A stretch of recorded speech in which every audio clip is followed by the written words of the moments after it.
So, is there such a thing as truth? Everybody's touting what the truth is. But really, there are three kinds of truths. The first is a person comes up with a personal discovery. I don't know, penicillin. It's a great thing. It saved a lot of lives. Is it the truth? It is a truth. It has an application. And 99% of the truths are like that. Whether it's a car, whether it's, I don't know, how to do this job, whether it's this hack, that hack.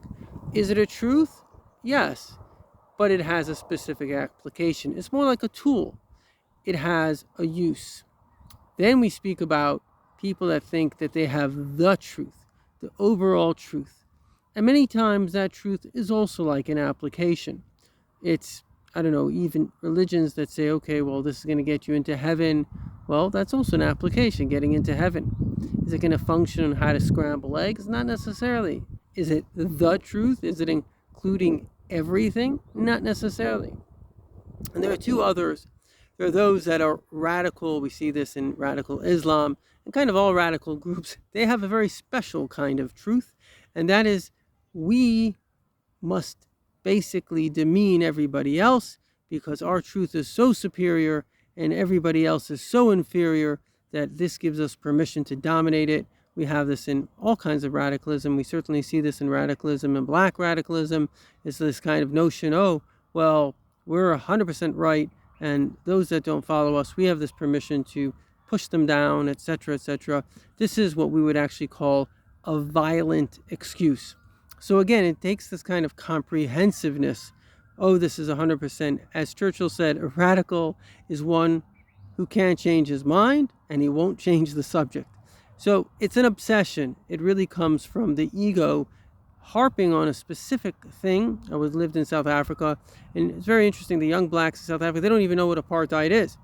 And yet the older generation, certainly the people in government, all they can talk about is apartheid. Why? Because it's an excuse to steal people's money. It's an excuse to stay in power. That's what it is. It's just an excuse. But then there is one all-encompassing truth. And this is the truth that really, in a certain sense, can never be fully grasped, because this is revelation. And revelation begins in stages. It came first to Abraham, and Abraham realized that there was one God, and God revealed himself to him. And then it came in the Torah, and the Torah teaches us that there are commandments, there are things that are right, and there are things that are wrong. In fact, the Torah is not only for the Jewish people, it's for all people.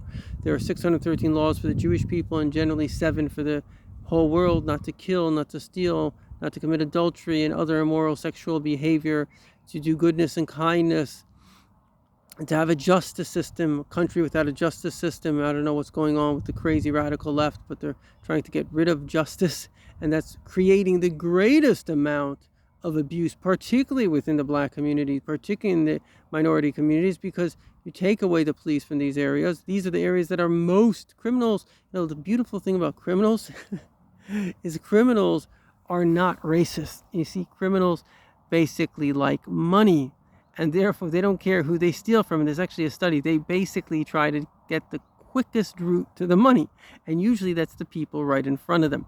So every country needs a justice system. Every country needs that people that are good and kind should be protected from the people that, for whatever reason, are criminals and evil. And of course, there is the not to curse God. Sometimes life is not what we understand. Well, if you could always understand the creator of this world, you'd be really the creator of this world. So don't understand everything, just accept that God does love you and everything has a good reason, not to worship idols and make idols out of other things. You have a mission, you're part of God's purpose. History is his story, and we all have a part in it. And so this revelation begins at Mount Sinai, and ultimately there was an even deeper dimension. And this is what we call Hasidus, the mysticism. And this mysticism teaches us that at every moment God is communicating to us. So is truth fixed? No. It has a past, it has a present, but its future is infinite. And you are in it right now.